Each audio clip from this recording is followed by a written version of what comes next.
ഖുർആൻ സ്തുതിച്ച അടിമ എന്ത് അടിമയാകണം? അല്ലാഹു സുബ്ഹാനഹു വ തആല 3 അടിമകളെ അല്ലാഹുവിന്റെ ഖുർആൻ പറയുന്നുണ്ട്. ഒന്ന്, അങ്ങനെ ഒരു അടിമയെ നമ്മൾ പരിചയപ്പെടുകയാണ്. അല്ലാഹു അങ്ങനെ ആക്കി തരട്ടെ. ഞാനൊരു അടിമ എന്ന് പരിചയപ്പെടും. ഖുർആൻ പറഞ്ഞ അടിമയാണ്. ഒരു ആയത്ത് ഇറങ്ങിയത് ആ അടിമയെ കുറിച്ച് പറയാനാണ്. സൂറത്തുൻ നഹൽ. അല്ലാഹു സുബ്ഹാനഹു വ തആല അങ്ങനെ ആക്കി തരട്ടെ. ضرب الله مثلا عبدا مملوكا لا يقدر على شيء وهو كل على مولاه أينما يوجهه لا يأتي بخير ومن يأمر بالعدل وهو على صراط مستقيم. അല്ലാഹു പറയുകയാണ്, ഒരടിമയെ അല്ലാഹു നിങ്ങളുടെ മുമ്പിൽ പരിചയപ്പെടുത്തി തരികയാ. പടച്ചറപ്പിന്റെ ഖുർആനാണ്, സൂറത്തുൻ നഹ്ലാണ്. അല്ലാഹു പറയുന്നത് നമ്മളെ കുറിച്ചാണ്. ചെറുപ്പക്കാരാ, ഒരടിമയെ പടച്ചറപ്പ് നിങ്ങളുടെ മുമ്പിൽ പരിചയപ്പെടുത്തി തരികയാ. അവൻ ആരെന്നറിയോ?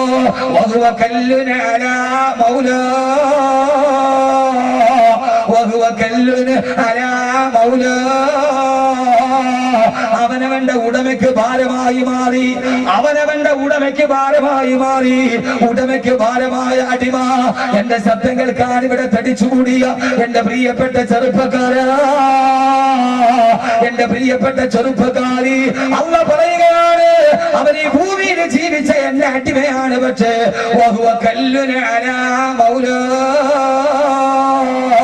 അവൻ ഉടമയ്ക്ക് ഭാരമായി മാറി. അവൻ ഉടമയ്ക്ക് ഭാരമാകാനുള്ള കാരണം എന്താ? അവൻ എവിടേക്ക് തിരിഞ്ഞാലും ഒരു നന്മ അവൻ കൊണ്ടുവരികയില്ല. എവിടേക്ക് തിരിഞ്ഞാലും, ഇടത്തോട്ട് പോയാലും വലത്തോട്ട് പോയാലും മുമ്പോട്ട് പോയാലും പുറകിലോട്ട് പോയാലും അവൻ തിന്മ മാത്രമല്ലാതെ ചെയ്യില്ല. അവൻ കുടുംബത്തിനും ഭാരമാ, അവൻ നാടിനും ഭാരമാ, അവൻ വീടിനും ഭാരമാ, അവൻ സമൂഹത്തിന് ശാപമാ. അവനെ കൊണ്ട് ഈ ഭൂമിക്ക് ഭാരമല്ലാതെ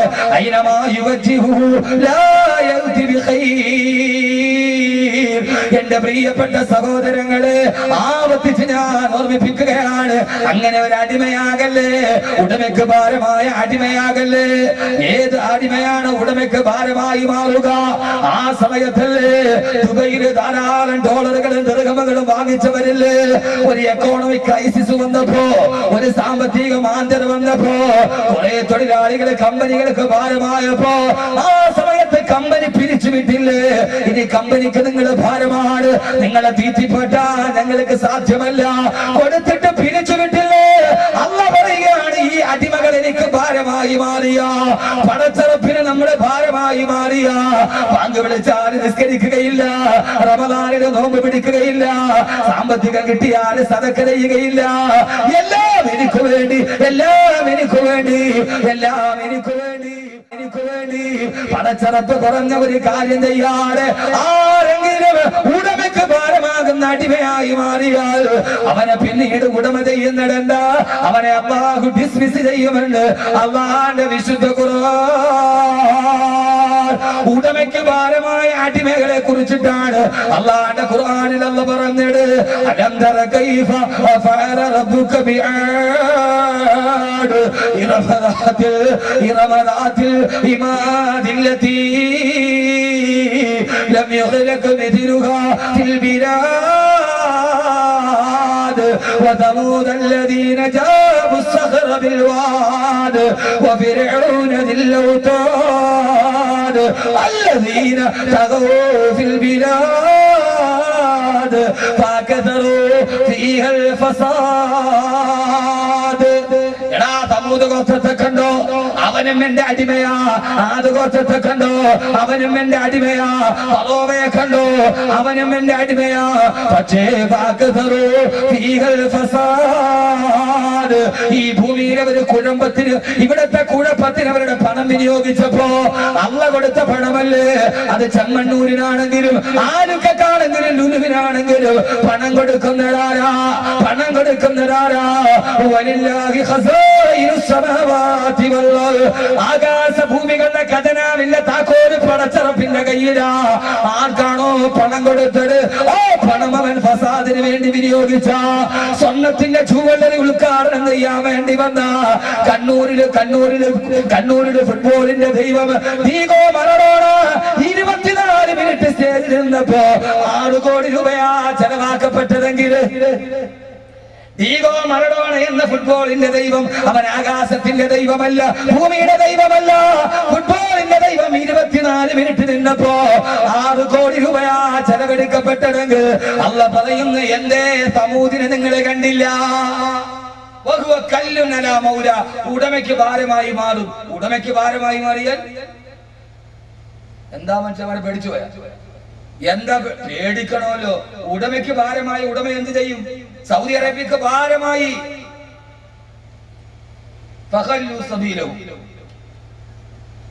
അവരാരായി ഒരു നിമിഷം കൊണ്ട് സഹോദരങ്ങളൊന്ന് ആലോചിക്കുക. എന്താ പണം? ഒരു നിമിഷം കൊണ്ട് പണിതിരിക്കുന്ന വീടിന്റെ പണി നിന്നില്ല. ഒരു നിമിഷം കൊണ്ട് നിത്താഖത്ത് എന്ന് പറയുന്ന 4 അക്ഷരം സാമ്പത്തിക വ്യവസ്ഥയുടെ മേൽ മറ്റൊരു തിരിച്ചടിയായില്ലേ? എന്താ ഇവിടെ ഉള്ളത്? കെട്ടിപ്പൊക്കിയ കോട്ടകൾ ഇവിടെ, പണിത് വെച്ച സ്വപ്നങ്ങൾ ഇവിടെ, എല്ലാം തകർന്ന തരിപ്പണമായി. അവസാനം പിന്നീട് വീടുകളിൽ കൂട്ട നിലവിളിയായി. എനിക്ക് തോന്നുന്നു ഏറ്റവും കൂടുതൽ പെണ്ണുങ്ങൾ വാതിന് വരുന്നത് ഇപ്പോഴാ. 3 മാസം പെണ്ണുങ്ങൾ വാതിന് വന്നായിട്ട് വരും. കാരണം മാപ്പിളമാട് മുഴുവൻ ഗൾഫിലാ, സൗദിയിലാ. മുഴുവൻ വരുന്ന പേപ്പർ ഉസ്താദെ ദുആ ചെയ്യണം. എന്തിന് 3 മാസത്തേക്ക് അബ്ദുള്ള രാജാവ് അല്പം മാപ്പ് പ്രഖ്യാപിച്ചിട്ടുണ്ട്. ഇപ്പൊ സ്ത്രീകൾ കൂടുതലാ. കാരണം ഇനി വാതിന്റെ സദസ്സിലെ ദുആ കൊണ്ടല്ലാതെ ചെയ്യില്ലെന്ന് നന്നായിട്ടറിയാം. നിസീര് പോയി അപ്പോളയിൽ പോയി ഇനി മുയിലിയാരുടെ ഊത്തല്ലാതെ പറ്റൂലെന്ന് എന്ത് ചെയ്യാം? അപ്പൊ പിന്നെ പള്ളിക്കാട്ടിൽ വന്നേ പറ്റൂ. കാരണം മിക്ക ഖത്തീബന്മാരുടെ റൂം ഖബർസ്ഥാന് നേരെ എതിരെയാണ്. എന്റെ പ്രിയപ്പെട്ട സഹോദരങ്ങളെ, അള്ളാഹു മനസ്സിലാക്കാനുള്ള ബോധം നൽകട്ടെ. അള്ളാഹു ചോദിക്കുന്നു, സമൂദിനെ നിങ്ങൾക്കറിയില്ലേ? ആരാ സമൂദ് ഗോത്രം?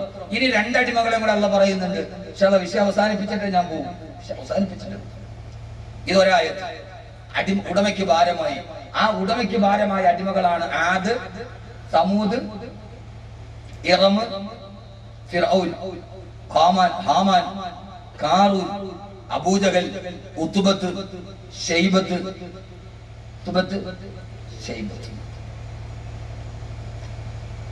وثمود الذين جابوا الصخر بالواد. സമൂദിനെ നിനക്കറിയില്ലേ? അവര് പാറക്കെട്ടുകൾ കൈവിരലുകൾ കൊണ്ടാണ് തുരന്നിട്ട് വീടുണ്ടാക്കിയത്. എത്രയോ നാളുകൊണ്ട് നമ്മൾ കേൾക്കണ ചരിത്രമാ.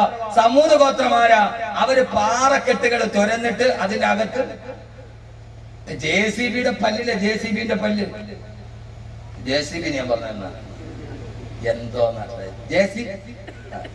എനിക്ക് JCB പോണ കാണുമ്പോ എനിക്ക് തോന്നുന്ന വലിയ ബ്രാക്കറ്റ് ഫ്രണ്ടില് മറ്റേ കൈയുണ്ടല്ലേ അത്. ഈ JCB റോഡിൽ കൂടെ പോണ കാണുമ്പോ ഞാൻ ചിന്തിക്കാറുണ്ട്, ഇവിടെ ഏതോ ഒരു തക്കവയുള്ള ഒരു മനുഷ്യൻ കണ്ടുപിടിച്ചു. കാരണം രൂപം കണ്ടിട്ട് ഇങ്ങനെ ആമീനും പിടിച്ചോണ്ടാ പോണാലോ. ആ ഫ്രണ്ട് ബക്കറ്റ് ഇങ്ങനെ പൊന്തിട്ട് എപ്പോഴും ഒരു ആമയും പിടിക്കുന്ന രൂപത്തിൽ എന്ത് ചെയ്യുക പോകുക. എന്തേ ഞാൻ ചിന്തിക്കാറുണ്ട്. കാരണം എന്താണെന്നറിയോ? ഒരു പുതിയ സാധനം കണ്ടുപിടിക്കുമ്പോ അയാളുടെ വിശ്വാസം എന്താണോ അത് ആ കണ്ടുപിടിക്കുന്ന സാധനത്തെ പ്രതിഫലിക്കും. ഇല്ലേ? ദുബൈയില് ബുർജുൽ അറബ് ടവർ ഉണ്ട്. അതിന്റെ ഏറ്റവും മുകളിൽ ഒരു കുരിശിന്റെ അടയാളമുണ്ട്. അത് പണിത എഞ്ചിനീയർ അമേരിക്കൻ ക്രിസ്ത്യാനിയാണ്. ആ ബുർജുൽ അറബിന്റെ ഫോട്ടോ വെച്ചിട്ടാണ് ദുബൈ പിന്നീട് നമ്പർ പ്ലേറ്റ് ഉണ്ടാക്കിയത്. സൗദി അറേബ്യ നമ്പർ പ്ലേറ്റും വെച്ചുകൊണ്ട് സൗദി അറേബ്യ വണ്ടി കയറ്റൂല, കാരണം കുരിശിന്റെ അടയാളം. അയാൾ എല്ലാം വെച്ച് കഴിഞ്ഞിട്ട് അതിന്റെ മുകളിൽ എന്ത് വെച്ച് അതുകൊണ്ടല്ലേ KSRTC ബസ് സ്റ്റാൻഡിൽ ധാരാളം ദൈവങ്ങളുടെ ഫോട്ടോ കാണും. അത് ഓടിക്കുന്ന ഡ്രൈവർ ആരാ, കണ്ടക്ടർ ആരാന്ന് പെട്ടെന്ന് തിരിച്ചറിയാം. പക്ഷെ നമ്മളാരും ഇതിനകത്തോടെ മദീനയും മക്കയും വെക്കാറില്ല. നമ്മളെപ്പോഴും മതേതരത്ത് അങ്ങനെ തന്നെ കാത്തു. നിങ്ങൾ ഏതെങ്കിലും KSRTC ബസ്സിൽ നിങ്ങൾ കണ്ടിട്ടുണ്ടോ? ഏതെങ്കിലും KSRTC ബസ് സ്റ്റാൻഡിൽ കണ്ടിട്ടുണ്ടോ? എവിടെയെങ്കിലും കൊണ്ടുപോയി മക്കയുടെ മദീനയുടെ അള്ളാഹ് നോക്കണേ. നമ്മൾ ബോധമുള്ളവരാ എന്റെ പ്രിയപ്പെട്ട സഹോദരങ്ങളെ. അവരെ മിക്ക KSRTC ബസ് സ്റ്റാൻഡിലും കാണാൻ എത്ര ദൈവങ്ങളുണ്ടാവും.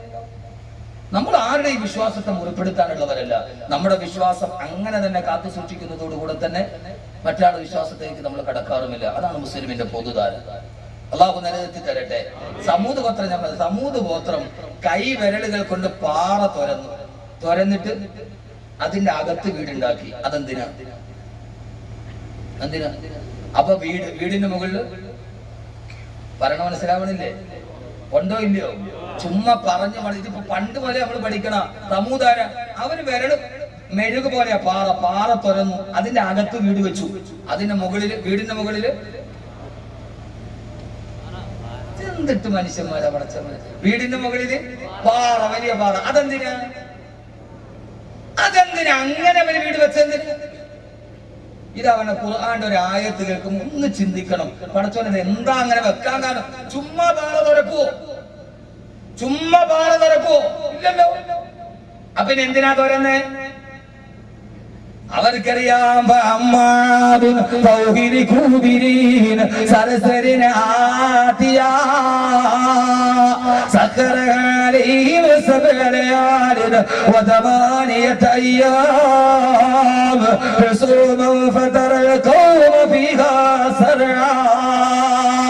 അവരുടെ മുൻഗാമികളായ സമൂഹം ആദുഗോത്രമാ.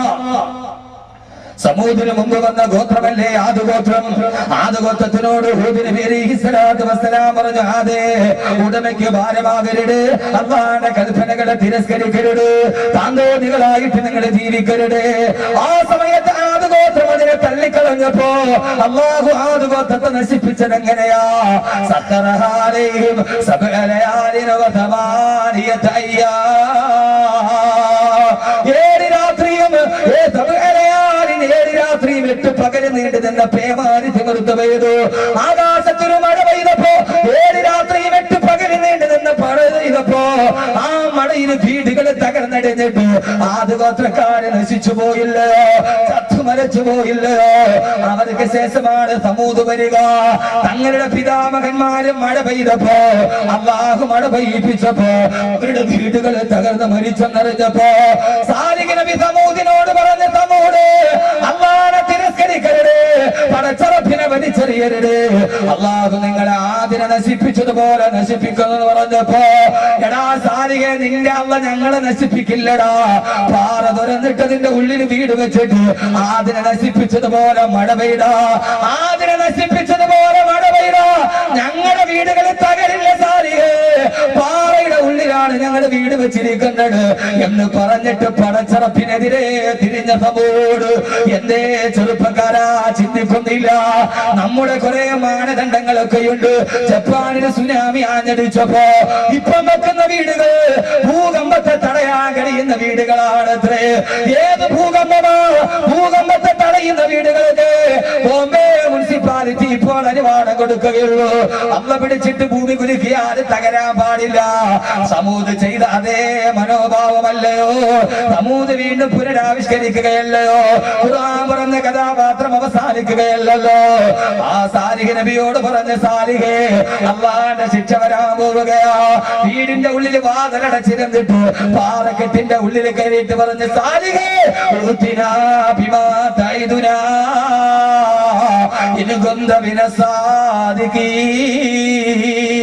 കഴിയുമെങ്കിൽ നിന്റെ അള്ളയോട് ഞങ്ങളെ നശിപ്പിക്കാൻ പറയടാ. സഹോദരങ്ങളെ പേമാരി പെയ്തില്ല, കാർമേഘം വന്നില്ല, ആകാശം പിളർന്നില്ല, ഭൂമി കുലുങ്ങിയില്ല, ആകാശത്തിൽ ഇടിനാദം മുടങ്ങി. വീടിന്റെ ഉള്ളിൽ പാറക്കെട്ടിന്റെ ഉള്ളിലെ വീടുകള് അല്ലാഹുവിനെ ഭയക്കാതിരുന്ന സമൂദ് ഗോത്രം അവര് ഹാർട്ട് അറ്റാക്ക് വന്നിട്ട് പിടഞ്ഞ് വീണുപോയി. ആകാശത്തെ ഇടിനാദത്തിന്റെ ശബ്ദം സഹിക്കാൻ കഴിയാതെ 120 ഹെർട്സിന് മുകളിലോട്ടുള്ള ആവൃത്തിയുള്ള ശബ്ദ തരംഗം അതൊരു മനുഷ്യനെ സഹിക്കാൻ പറ്റില്ല. ആകാശത്തിന് വെള്ളിടി മുടങ്ങിയപ്പോ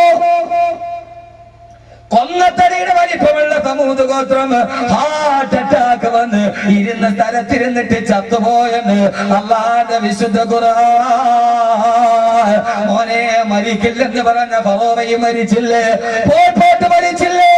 ബോംബെയിലെ പാവപ്പെട്ട നിരപരാധികളുടെ റൂഹിനെ പിടിച്ചെടുക്കാൻ പറഞ്ഞ ബാൾട്ടാക്കറിയുടെ റൂഹ് പിടിക്കാനും അസ്രായീൽ വന്നില്ലയോ? ഇവന്റെ റൂഹ് പിടിക്കാൻ ചൂണ്ടിക്കാണിച്ചവന്റെ റൂഹ് പിടിക്കാൻ അള്ള വന്നപ്പോ അവൻ അല്ലാഹുവിനോട് വെച്ച് വേണ്ടാത്തവനായി മാറി.